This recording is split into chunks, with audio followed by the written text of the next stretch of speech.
Сколько бы я не просил, но ты же знала, что меня теряла. Я босиком по стеклу бегал так упрямо. Если бы не твой милый голосок, я бы упал, сделав последний вздох.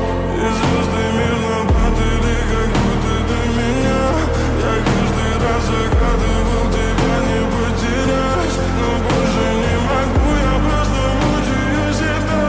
Теперь ты больше не моя. В камине в 6 утра фотография твоя, горят воспоминания.